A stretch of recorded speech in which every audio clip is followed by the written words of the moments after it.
Ólafur Arnalds and I'm on tour forever.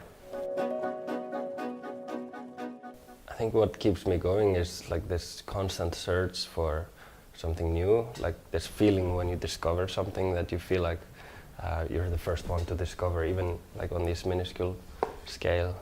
And at the same time, what keeps me going is just seeing all these people who come to the shows and are somehow affected by them.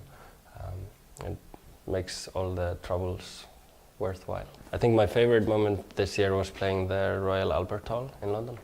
Honestly, it wasn't like the best show I've ever played because it was the second show of the tour, which I'm still kind of mad at my agent for, putting the biggest show number 2. So we were still kind of getting into the zone, but personally it was something I will remember for the rest of my life.